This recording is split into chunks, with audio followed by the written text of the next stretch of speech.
Hey, welcome back. My name's Justin. So this is a series where I take in submissions of cool electronic drum sets of people who watch 65 drums, and we have fun breaking down what's going on, the cost, the different brands that you guys combined. It's fun to see the creativity and be inspired by the crazy setups some of you guys have.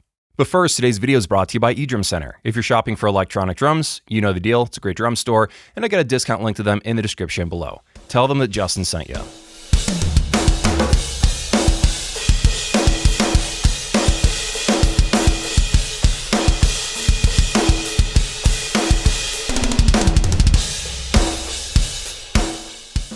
Okay, so this drum set is from Admeezy via the 65 Drums Discord group. His recording setup here for this cover was absolutely nuts. A ton of work must have gone into it for sure. And the clip that I played was the drumless version. If you go to his channel, it'll have, the music behind it as well, so you can get the full effect. Now, that being said, what are we even looking at here? Well, this drum set is half DWE and half Roland. The cymbals are what you'd get basically on a TD50 KV2. Initially, he ran that DWE wireless hub straight into his TD50 module, bypassing plugging it into the laptop. So it was powering everything.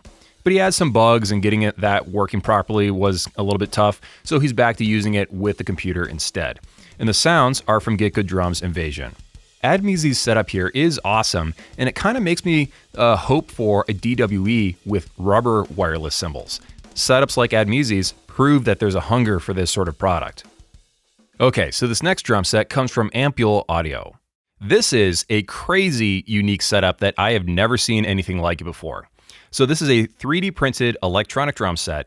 Those look like maybe 6-inch pads. I can see that he's 3D printed the rim right here, and then he's got screws holding it together. He's also got a Korg wave drum over there in the corner. The controllers are also DIY and handle 12 drums each. You can see them here in this photo where he's plugged in all those cables. With the VR, you can see that he's got these sort of circular overlays that go on top of the drums and sort of highlights them. And then you zoom in over here and you see stuff like he's got the oscillator bridge. He's got inputs and outputs with cables going through it.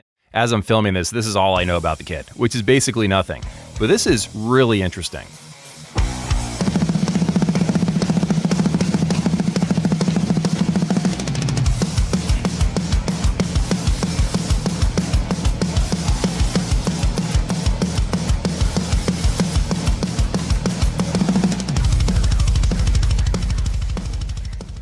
Due to copyright, I ran a bunch of the drum covers in this video through a program to lower the music volume. So any jankiness or audio artifacts that you're hearing, that's my fault, not the fault of the channels. And they're all linked below, so you can watch the original versions and hear them with music. Okay, so this drum set is submitted to us by Sean's Drum Channel. The kit itself is a Chaos Phoenix range drum set. It's an Australian company, birch and ash shells. And he's got a pretty simple conversion here. It's a mixture of Remo and Drumtech mesh heads using Roland RT30 drum triggers across the board. Everything is connected to either a Roland TD9 module, but also a Roland TMC6 for the extra inputs.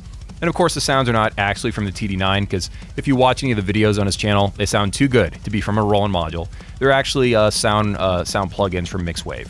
And it's also been downsized in the last few months. So I don't know if what I'm looking at in these photos and these video clips is what it looks like at this very moment. All I know is this drum set looks really cool. I especially like the gold rim on that snare drum. I'm a sucker for that sort of thing. Usually, I'm not really a fan of clip-on triggers for electronic drums because I've tried it and I've never had the same level of accuracy, especially on like the quieter hits that I get from internal trigger systems. But at least judging from his drum cover that I watched, it's definitely working for him as far as like doing what it needs to do. So it's an awesome looking kit, and I'm very happy that he sent it over so we could get a chance to see it. Okay, so this next drum set is not a submission at all. I literally asked this man if I could put his drum set in this video because I have to approve people that ask to join the 65 Drums Facebook group. And when I saw his profile come up to join the group and I looked at the drum set in his profile photo, I was amazed. Mr. Suzuki's drum set is the largest kit I've ever shown on this channel. Let's just try to isolate the drums from the background and give a basic count of what's happening, which is way harder than it seems. I was counting and recounting the different cymbals and drums like a crazy person. But from what I can tell, there's about 40 cymbals here. And it looks like there are about 67 snare and tom pads. And there's about 6 kick drum pedals and hi-hat controllers hidden around the room. This photo shows 6 multi-pads, but there's also a Yamaha Multi-12 that he says he has. So in total, this room has about 120 electronic drum pads. That is insane. Also, we don't even know how many drum racks that have been Frankenstein together just to make all this happen. All I know is that this drum set took an immense amount of time to put together, and it's quite the achievement. And the module situation is also pretty intense. So he's got 4 different Yamaha DTX Express 2 modules. He's got 3 DTX Express 3 modules. He's got a DTX Express 4 module, a DTX 700 module.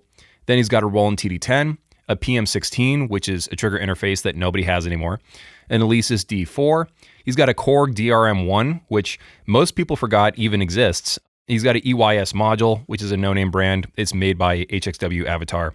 And inside of his message, if I can pull that up, he's saying he's got a total of 10 units connected directly to the pads via MIDI. And not in the photos, he says he's got a Yamaha Multi-12, Akai, and Roland samplers. Now in photo 1, you'll see him on his laptop here, but he currently is not running all these pads into that laptop with a series of drum plugins. But he says that he does have plans in the future to do something like this. I do not envy the task of somehow wrangling 200 MIDI notes worth of zones and figuring out how to sort of make all that happen inside of a DAW. I'm sure it's possible, but somebody smarter than me would have to do it, and obviously he's probably the guy to figure that out. So this drum set just shows that the sky's the limit. Whatever you can imagine when it comes to E-drums, you can make it happen.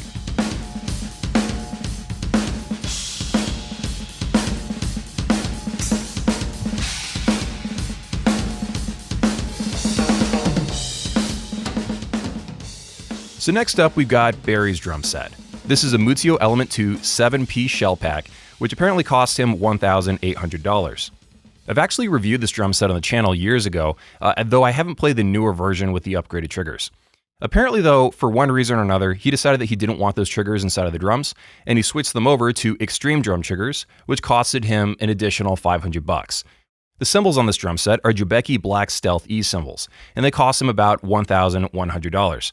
Unfortunately, it seems like he's had some problems with these Jobeki cymbals because he switched over some of the triggering components to Go E-Drum. Because you can buy not only Go E-Drum electronic cymbals, but just the replacement parts to convert your own cymbal by yourself. But the problem is, even those replacement parts are breaking all the time. He actually broke 2 of them in a recent concert, and there's been more failures before that. So he's finally had it, and now he's creating his own DIY metal casings to hopefully fix the durability problem once and for all. But things like this are why I tend to trust rubber cymbals more in a live environment than low-volume triggered cymbals. But I gotta give it to him, he's taking extreme measures to make sure this never happens again.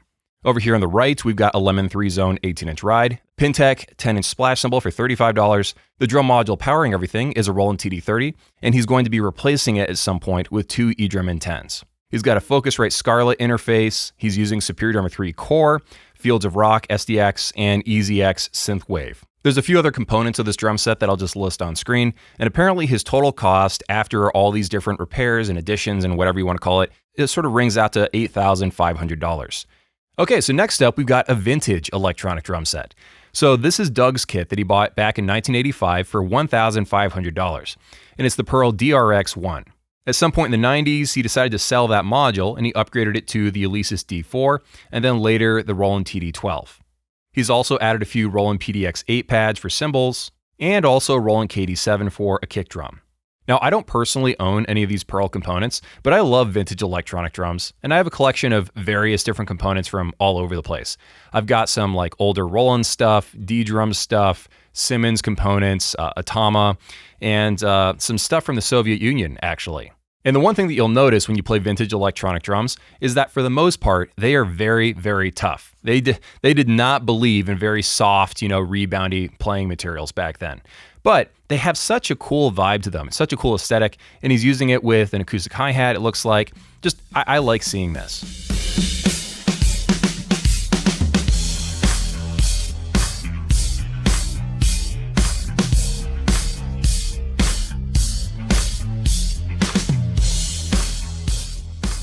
Okay, so next up we've got Brian's drum set, and he also has a YouTube channel called Red Gear Music. This drum set kind of has some TD30 sort of vibes to it. I know that's not the module that's driving it, but I see some components that I actually have from my TD30K that are on here.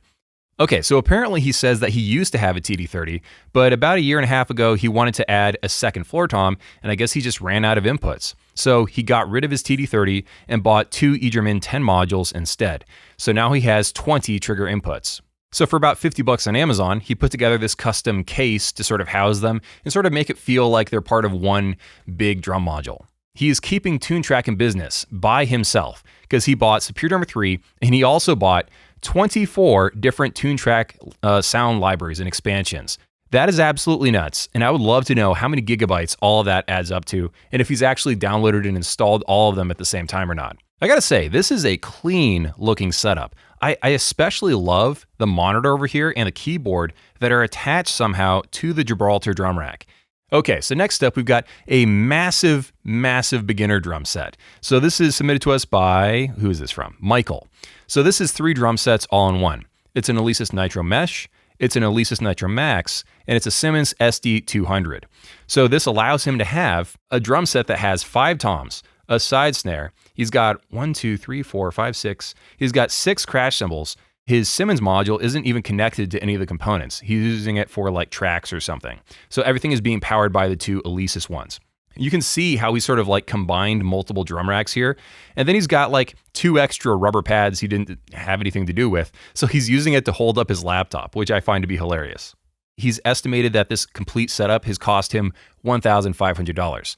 And you could say, well, obviously you should have gone and bought a TD17 KV2. And yeah, that would have a better module and the quality of the components would be nicer, but you would have way less of them. So everything in life is trade-offs, and he just decided to have a massive freaking drum set for $1,500. Okay, so next up we've got Ken's drum set. So as you can tell, this is a conversion kit. So we've got what appears to be Pearl export shells in black, and then he's also got a Simmons red kick drum tower from the 80s. If you're wondering what kind of trigger systems that he's bought, these are not made by custom builders anywhere. Apparently they're just trigger baskets from Roland PD 125s and 105s. And the kick drum is a KD A22 conversion package. I like the fact that he's got his module inside of a rolling rack case. So he's got his TD50 there, which apparently is sometimes a TD27, depending on the day. He's got his line mixer, he's got his power conditioner here, he's just got everything. He can roll it next to his drum set, connect all the components, and then send lines to front of house. That's smart. All right, the next drum set comes from Martin, who's based in Mexico. And this is a culmination of a bunch of different drum sets. So according to his message, he says that he's been accumulating pads from an Alesis DM6, which is a very old drum set, a Simmons SD1000. Once again, that's no longer in production. And also, I see an Alesis Strike snare drum. I see an Alesis Strike module. He also, sends out MIDI from this into this little Guitar Hero drum set over here so that he can play Guitar Hero, but not have to use the crummy Guitar Hero tiny little crappy drum set. You can play his regular big electronic drum set and have more fun that way. One thing that he points out in his message is that everything is very expensive in Mexico. And I actually get messages like this from a variety of different countries where they just say, hey, electronic drums are not like the way they're priced if you live in the UK or United States or Germany or whatever. Just some regions of the world, some countries, electronic drums cost an extra 50%. Okay, so next up we've got Andrew's drum sets. There's 2 of them here. So he's got a converted Coda drum set and a converted SPL drum set.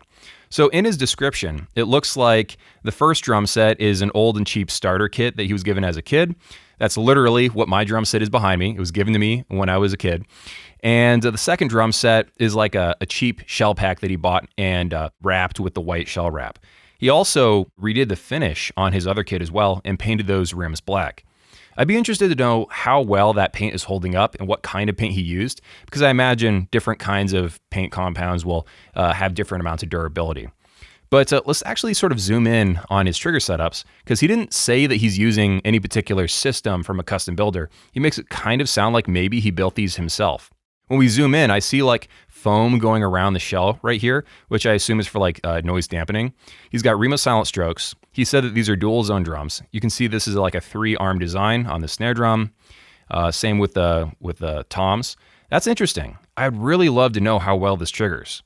This particular drum set is using like CY8 cymbals. So these are 2-zone cymbals, TD17 drum module, and he converted either a CY8 or a CY5 into a hi-hat. From this angle, I'm not exactly sure what's going on, so if I can zoom in maybe from a side angle. Yeah, this is on a hi-hat stand. So he's gotten like a piece of hi-hat hardware, and he just put that through the middle of the cymbal. I've done this myself too. All you need is a bottom controller, which can be like a Go E-drum, which is pretty cheap, or like a VH11 or a VH10. You can convert pretty much any cymbal into a hi-hat if you want.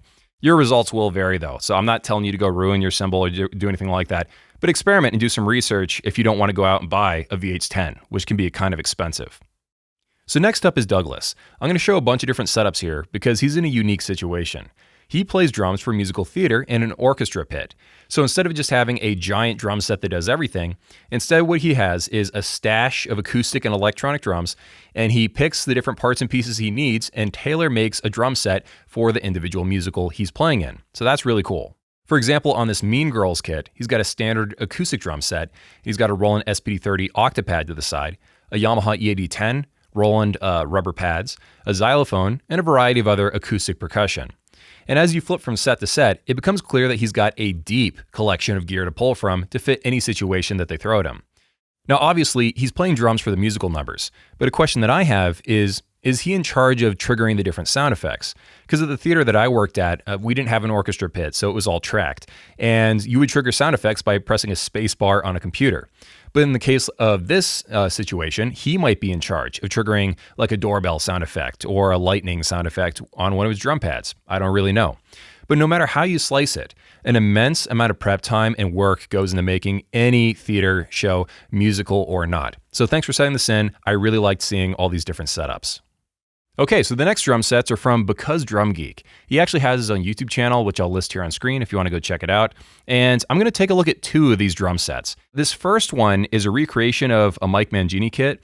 It is absolutely massive. This has 66 zones. It looks like he's got a Roland PDX-12, 2 PDX-6s, 6 PDX-8s, CY13R, 4 CY12Cs, 1 Roland CY8 with a FD8 hi-hat controller, 5 CY8 pads, 5 Yamaha mono tom pads. He's got a Yamaha TP120 SD pad, which I believe might be from the Yamaha DTX Extreme 2. He's got 6 Yamaha mono cymbal pads. He's got 1 Yamaha dual zone cymbal pad, and he's got a Drumtech Diablo kick drum. And this is being powered by software, and he's got like a monitor behind it where he can see what's going on. He's got like a hi-hat engine and stuff that he sells if you ever want to look into that. The second kit that I'll mention briefly on his website is his Get Good Drums Benny Greb Dream E kit. So this set also looks pretty freaking cool. From the side, apparently that multipad I was looking at earlier is a Millennium DP1000. So that's interesting. He's got like a D drum side trigger here, and he's actually switched over to acoustic sized drums for this particular setup. Apparently the kick drum's the same. This is the Drumtech Diablo kick. And then I see some Sonar toms over here. And it looks like this particular drum set is being powered either by a TD50 or a TD50X. Between the two sets, I think I gravitate more towards this one, but both drum sets are definitely awesome. Okay, so let's pull back and take a look at a more normal looking electronic drum set here. So this is Dave's DTX 8K Mesh, but with a twist, which is the reason why I'm including it in this video. So if you look at the kick drum, it looks like the kick drum that actually comes on the DTX 10, not the 8. The 8 actually comes with this rubber kick drum tower. It's the same one that also comes on the DTX 6. But what he decided to do was take an acoustic tom, and then he chopped it in half, and then he stained it to match the other drums as close as that he could. And then he put that rubber kick drum tower in the middle of it, and then he closed the back of it, so it just looks like a bigger mesh kick drum. And if I zoom in on this photo right here, it kind of looks like maybe he's clamped it to the shell so it doesn't move around too much, or at least is sort of working there as a guide or a buffer. Regardless though, this is a really creative idea that just would not have even occurred to me. Taking a tom, chopping it in half, and then putting the Yamaha kick drum on the inside, it's just really interesting. My question is, how does it feel like to play on? Because you're sort of getting a hybrid approach. You're hitting a mesh head on the front, and then that's coming in contact with the actual sensor, which is behind a rubber pad. So that'd definitely be interesting to play on. Okay, so this next drum set comes to us over here on the 65 Drums Discord, and it's from Spaceborn Killer. This is a custom Lemon T950 with an extra 20-inch kick drum, a 15-inch China cymbal, and an extra 18-inch ride crash. Total price of all those shells was $1,162 with shipping. He then added the TD50X drum module with the 18-inch digital ride, 14-inch digital hi-hats, and the 14-inch digital snare drum, plus 2 16-inch Roland crashes. The price of just that stuff was $4,120. He's got a drum rack from Alibaba called the Titan, which apparently cost $320. And A+ on the cable management. With this many components, it can be a rat's nest incredibly quickly. And he's got everything running through these like cable sleeves that run along the top bar of the drum rack. And this is a pretty big drum rack for only being like 300 and change on AliExpress. Now I do see his Lemon T950 module sitting over here in the corner, and it is turned on. I don't really know what's fully connected to it, and I hope not much. Because just personally, when I reviewed the Lemon T950 drum set, you know that I loved the cymbals, the drums had potential, and I hated the module's guts. The Lemon drum set triggered way, way better when plugged into my TD30 module. But setting aside my hatred for the Lemon module for a second, because that doesn't really matter, this company has found incredible success making big, inexpensive cymbals that just work. And you're seeing them all over this video. They're incredibly popular. And I got a few on my drum set myself from previous reviews, which I need to admit I didn't pay for, but the fact that they're on my drum set to this day does mean something. They even started making 14-inch hi-hats and a 20-inch ride, which I also played the other day. So Lemon's invasion of the Edrum market, has no signs of stopping anytime soon. But back to the drum set, this thing is massive. It's a very unexpected combination of components, and the total price tag rings out to roughly $7,000. I'll link to Spaceborne Killer's YouTube channel below. Okay, so the next drum set is submitted to us by Sean. This is a drum set for a tribute band to Madonna and Lady Gaga. He's got an Elisa Strike module. He's got ATV toms from the EXS 5 series, I think. He's got a Pearl Emerge kick drum, which is definitely slept on. It feels great. He's using a Roland VH13 hi-hat. He's using a bar trigger, a head drumsticks, and of course the cymbals are Pintec Visualites. I like that green accent color with these shells and the drum rack and everything. Together, I think this drum set just looks cool. Okay, so next up we've got Steve's kit. And this drum set has taken some twists and turns over the years that he's had it. So obviously you can tell from this photo that it's a Jobeki shell pack. However, he's actually changed out the triggers on the inside of them. So except for the kick drum, everything now uses drone triggers. And he's been using those for several years, and I guess maybe he gets better performance out of them. In a lot of the photos, we've got these low volume cymbals, but he's converted them into electronic low volume cymbals with drone triggers. But apparently he's switched over to ATV. The drone hi-hat trigger apparently uses like an optical sensor that goes underneath your footboard. And in live venues, he'd wrap a towel around it because apparently weird stage lighting would, make the sensor go crazy. So he's tried a bunch of different things. It started off as a Jobeki kit. He replaced all the triggers. He had low volume cymbals. Now he has rubber cymbals. He also apparently got rid of the Jobeki mesh heads and now he's using Drumtech heads. This is a lot of trial and error and trying to figure out what works and what he likes playing with. And everything is powered by this Pearl Mimic Pro drum module, and he's actually brought his own sounds inside of it. And one last little detail, looks like he's using the Roland BT1 bar trigger for playing cross-stick sounds. I don't know what kind of drum rack he's using. It might be a Gibraltar, but the drum set definitely looks nice. It's got a striking stage presence. I like this kit. Okay, so next up we've got Daniel's drum set. And this once again is a unique combination of components that I've never seen put together exactly like this before. The shells are Mapex Pro shells, though the bass drum is like a no-name brand he doesn't really know. What's powering everything is a 2-box Drum at 3 module. He's got 2-box triggers. I don't know why they named them like this because it's like a tongue twister for me, but these are Trigit triggers. He's got Remo Silent Stroke drum heads. He bought a set of them used for like 40 euros apparently. AE hybrid cymbals. These are the CTS low volume electronic cymbals. And the full cost of this drum set was apparently 1,807 euros. I like the fact that he sprinkled in little orange accents to sort of point to the fact that this is a 2-box drum set. He's got the orange cymbal felts. He's got the basically moon gels that are also orange. I like the overall vibe of this drum set. Okay, the next drum set is Aaron's kit. And this is a very unique combination of different components. So the shells themselves are Sonar 2007 Special Edition. The uniqueness shows up when you look behind the drum set. So these are N-fused Inspire pads. These are no longer manufactured. They were distributed by Mapex back in the day, and they were made right before the mesh head patent timed out in the United States. There's a whole big story behind it. But what they do is you just snap these on top of your drums, and they're just conversion pads. It's a very interesting idea, and they used 1/8-inch cables. Apparently the cymbals are mostly Lemon or Roland, except for the ride cymbal. So this is also an N-fused ride. So rubber pad conversion systems like this do have some upsides and downsides. The downside is, at least to me, it gets boring to play on rubber pads like this for an extended period of time, and I think that's one of the reasons why this didn't sell particularly well and we never got a version 2 of Infused. But the upside is, he had to do absolutely no work to switch this over to electronic because it's still acoustic underneath of it. He didn't have to remove the acoustic heads. He didn't have to remove the rims. These snap on top of that. So anytime he wants to play this as an acoustic drum set, he just removes the pads and then switches out the cymbals and he's done. He's not out there with a screwdriver, removing sensors or putting on mesh heads and then removing them and putting acoustic heads back on. This is the strength of a system like this. If you want to see a history of pad conversion systems like this, I've actually made a whole video about that this year on the channel, which you can go check out. Okay, so next up we've got Mike from Discord. One of the reasons why I find this to be interesting is that he's got these DIY octabands. So he's using, believe it or not, PVC pipe, hoops from AliExpress, and extreme drum triggers. The PVC pipe was too wide to fit the heads, so he bought 3 wooden embroidery hoops and glued them together and fit them inside the PVC. Apparently the triggers, possibly across the board, are from Extreme Drums, and he's using Acoustimesh mesh heads. The cymbals are Lemon, Go Edrum, and Roland, along with a DIY cowbell. There's even like a DIY butt kicker. I don't have any playing footage of this, but yeah, it's fun to look at for sure. And that's about it for this episode. Thanks for watching all the way to the end. I really appreciate it. Have an awesome day, and I'll see you in the next video.